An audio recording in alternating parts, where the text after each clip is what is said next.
لیکن 4 کافر کی مین تعریفیں ہیں اگر آپ یاد کر لیں تو کتنی؟ اللہ کی وحدانیت کا منکر کافر، اللہ کی وحدانیت کا منکر، کس طرح وحدانیت کا؟ یعنی وہ اللہ کی ذات میں بھی اس کو وحدہ لا شریک مانے، اس کی صفات میں بھی اس کو وحدہ لا شریک مانے، اس کے افعال میں بھی اس کو وحدہ لا شریک مانے، اور اس کی عبادت میں بھی اس کو وحدہ۔ جب تک 4 چیزوں میں اللہ کو وحدہ لا شریک نہیں مانے گا وہ وحدانیت خدا کے عقیدے میں مار کھا جائے گا۔ اب اس میں تفصیل میں شروع ہو جاؤں کہ ذات کیا ہوتی ہے۔ وہ ایک واجب الوجود ہوتا ہے، ایک ممکن الوجود ہوتا ہے، ایک ممتنع الوجود ہوتا ہے، یہ صرف ایک ذات پہ بات ہے۔ پھر آپ اس صفات پہ میں شروع ہو جاؤں کہ صفات خدا 2 قسم کی ہوتی ہیں، ایک صفات ثبوتیہ ہے، ایک صفات سلبیہ ہے۔ پھر صفات ثبوتیہ میں ایک صفات ذاتیہ آ جاتی ہیں، دوسری صفات فعلیہ آ جاتی ہیں۔ ان کی ایک ایک کی ڈیٹیل میں مجھے 1 گھنٹہ چاہیے۔ پھر صفات سلبیہ کی مختلف انداز میں مجھے تفصیل کے لیے ڈھیر سارا وقت چاہیے۔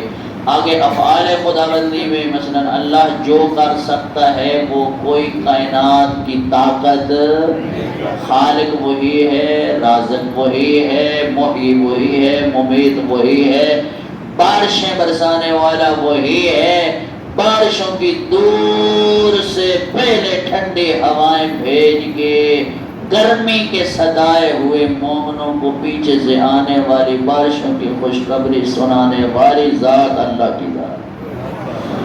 اللہ اکبر اللہ اکبر۔ اس کے لیے میں نے پچھلے سے پچھلے جمعہ پہ 20ویں پارے کی پہلی 5-6 آیات بطور مثال، جس میں اللہ نے ہر ایک اپنا کام بتایا ہے کہ یہ کام میرا ہے، یہ میرا ہے، یہ میرا ہے، یہ میرا ہے، یہ میرا ہے، یہ اور کوئی دنیا کی طاقت نہیں کر سکتی۔ میں مجملاً یہ کہوں گا کہ آپ نے یہ عقیدہ رکھنا ہے کہ پوری نظام کائنات کو تدبیر کرنا اور اس کو چلانا صرف اور صرف ذات خدا کے دست قدرت میں۔ اس عقیدہ کو پکا رکھیں گے تو آپ کی انشاءاللہ خدا کی وحدانیت کا عقیدہ پکا ہو جائے گا۔ کافر کی پہلی تعریف کہ اللہ کی وہ وحدانیت کا بندہ منکر نہ ہو۔ نمبر 2، انبیاء میں سے کسی نبی کی نبوت حتی جزوی طور پہ ہی اس کا انکار نہ کرے۔ مثلا سارے نبی کی تمام در احکامات اور فرمودات کو مانتا ہے، مگر رسول اللہ کی ختم نبوت کا قائل نہیں ہے۔ سارے نبی اعظم کے اوصاف و کمالات کو ماننے والا جب ختم نبوت کے مسئلے پہ آئے گا مار کھا جائے گا۔ پورے کے پورے نبی کے اوصاف و کمالات کا ماننے والا ایک نبی کی صفت ختم نبوت کے انکار سے دائرہ اسلام سے خارج ہو جائے گا۔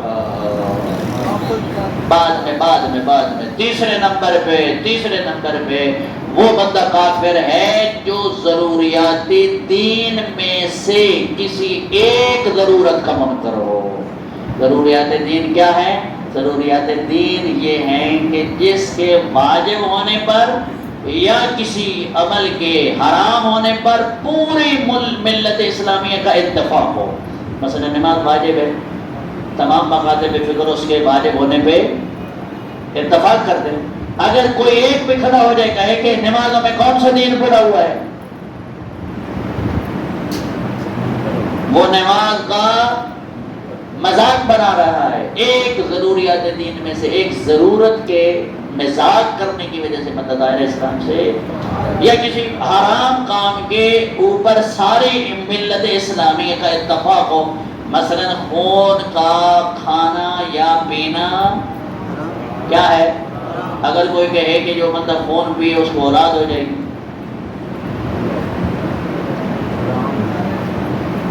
وہ کیا سمجھ رہا ہے؟ آئی سب میرے لیے وہ کیا سمجھ رہا ہے؟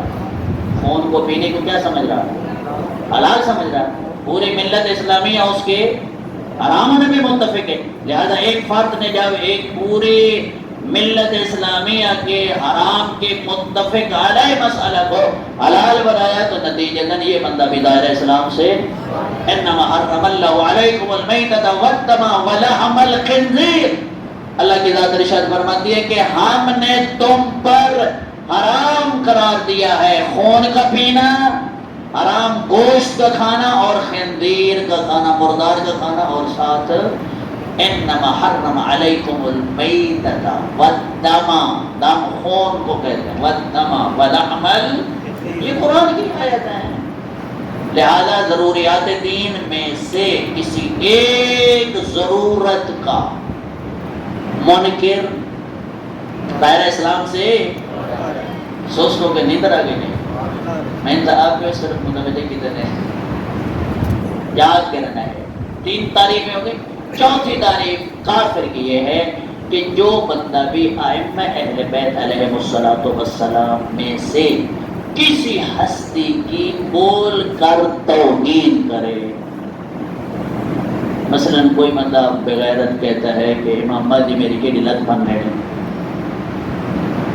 یہ بندہ ناسبی ہے، یہ خارجی ہے.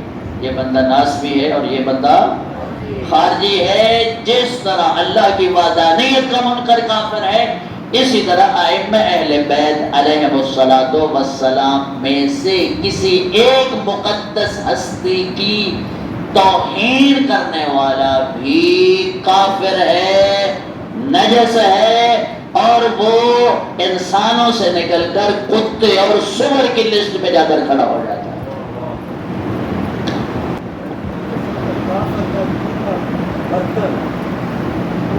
اللہ اکبر. یہ بھی چیزیں شیخ صاحب آپ کو بتانے والی کہ کافر کا جھوٹا نجس برتن جو پاک ہو جائے گا وہ کیسے؟ ہاں جی بالکل. عیسائی کے ہاتھوں سے دھویا ہوا برتن نجس، اس کے ہاتھوں سے دھوئے ہوئے کپڑے نجس، اس کے ہاتھوں سے دھوئی ہوئی سبزی کھا پکا کر آپ کے سامنے لگائے وہ نجس، آپ کے لیے آٹا گوندھ کے روٹیاں پکا کے لپیٹ کے اپنے سامنے آپ کے رکھے وہ نجس. یہ چیزیں آپ کو بتانے والی یہ تو بالکل اس طرح واضح ہیں جس طرح آپ کو یقین ہے کہ سورج مشرق سے طلوع ہو.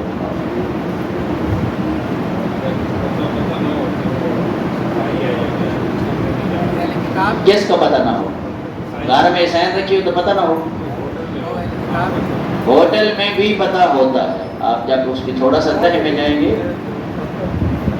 تو ایسی چیزوں سے بالکل اوائڈ کریں. اس کے بہت زیادہ نفی اثرات انسان کی روحانیت پر، اور سب سے بدترین اس کا اثر اولاد پہ.